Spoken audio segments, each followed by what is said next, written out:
The cold wind of Vermont didn't just blow, it bit. It carried the scent of wet pine and coming snow, cutting right through Kevin's expensive but thin city coat, a useless relic of his former life in Manhattan. He stood at the edge of a muddy clearing, his leather boots sinking into the sludge, staring at a structure that barely qualified as a house. It was a chaotic assembly of reclaimed timber, mismatched shingles, and windows that looked like they had been salvaged from a shipwreck. This was the end of the line.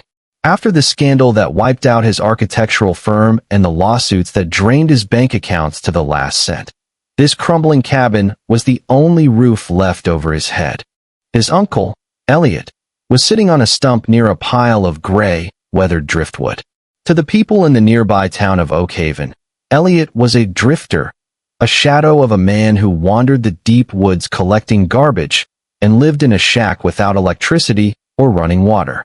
He was dressed in layers of coarse wool and heavy canvas, his hands large and calloused, stained with the dark, aromatic oils of the forest. He didn't look up when Kevin approached.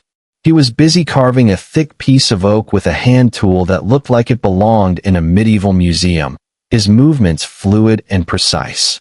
"The room in the loft is yours," Elliot said, his voice like the slow grinding of river stones. "But if you stay, you work. No drawings, no computers, no complaints. Just the wood and the sweat it takes to shape it." The first few weeks were a descent into physical and mental misery. Kevin, who had spent a decade designing glass skyscrapers and steel monuments in the heart of New York, now spent his days hauling heavy logs through freezing mud and stripping bark until his fingers bled and blistered. He hated the heavy silence of the mountains. He hated the smell of wood smoke that clung to his hair. Most of all, he hated the massive, windowless shed at the back of the property.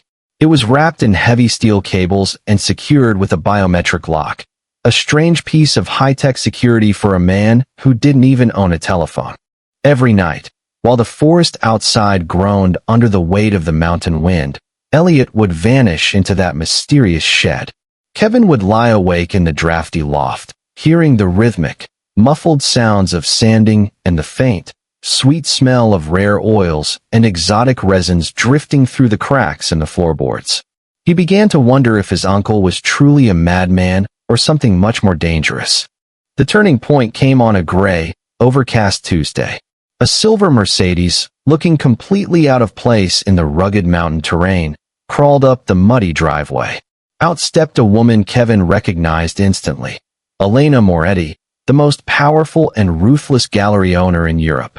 She didn't look at the dilapidated cabin with disgust. She looked at the mud-stained property with a strange kind of reverence, like a pilgrim finally arriving at a long-lost shrine. "I know you're in there, Elias," she shouted toward the locked shed, her voice echoing off the pines. Kevin stepped forward, shielding his eyes from the drizzle. "His name is Elliot, and he doesn't want visitors."